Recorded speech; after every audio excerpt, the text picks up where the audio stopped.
quick shifter is so cool. I've said in other videos before that I really didn't anticipate getting an adventure bike.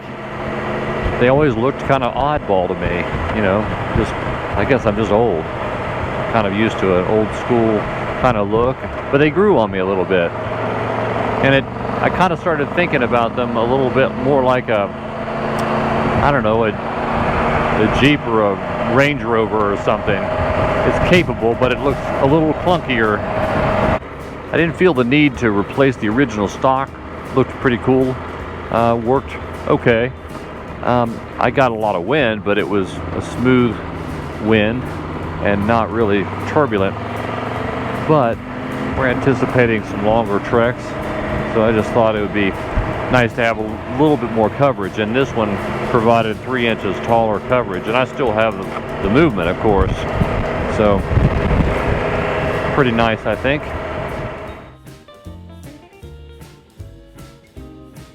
Okay, halfway back from Knoxville. Well, actually I came from visiting my friend over in the Smokies. I have not had an opportunity to show this Triumph Tiger 1200 Rally Explorer that I picked up a couple months ago, and I thought I'd just at least kind of show what it is I'm riding around these days. I've got a couple Indians still, but this is now in the stable, and really I'm enjoying this a lot. This is a little bit oddball for a lot of people, but for me, a tall rider, I just needed an option, so I added some I'll say generic pegs. I found some online, and they just really helped me stretch out. These Denali D3 lights are really nice because the fog lights that come with these disengage. They're right there. They're still installed. They disengage when the high beams are on. So my perimeter lights they just turn off. Not sure why Triumph did that, but they did. So the Denalis give me a lot of extra light. And so with these, I really have no problem seeing. It's got 8-gallon gas tank, and it's got a shaft drive, so low maintenance, lots of miles. Of course, we've got the bags here on the back. It does everything that I need it to do. The suspension is very good. It's still a little bit cool since I left in the morning. Cooler in the mountains. Oh, also the other thing that's pretty cool about the setup, I got it used at Garmin Zumo XT2. When I ran into some rain coming over here, I mean, it was terrific to be able to see where the weather was. Here in a second, that Garmin's going to pop up. What's it saying? Garmin red light speed camera data is available. Okay, whatever. Don't need that.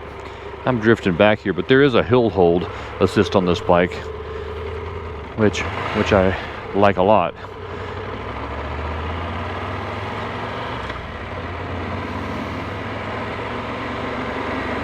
Go ahead and show the weather.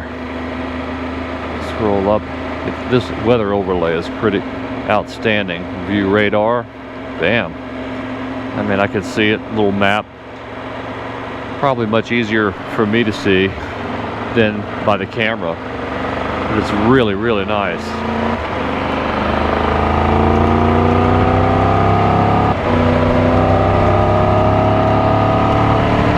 This bike has a real throaty sound when you give it the beans.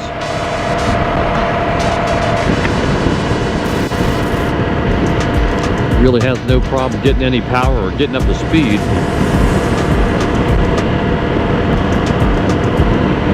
So, what can I tell you about the bike? Yeah, I really enjoy the 8-gallon gas tank, and I guess I can show you why. I get in the menu system, and this isn't full right now, but I'm averaging about 43 miles to the gallon.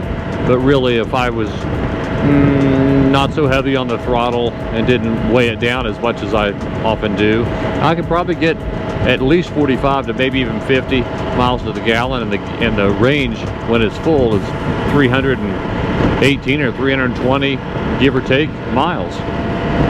That's a lot of miles to cover.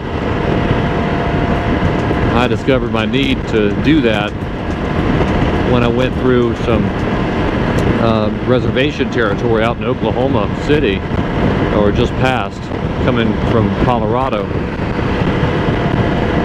Didn't find really a lot of places to fill up there. So I started looking and considering bikes with a bigger gas tank, and this thing showed up, and I'm thrilled to have it.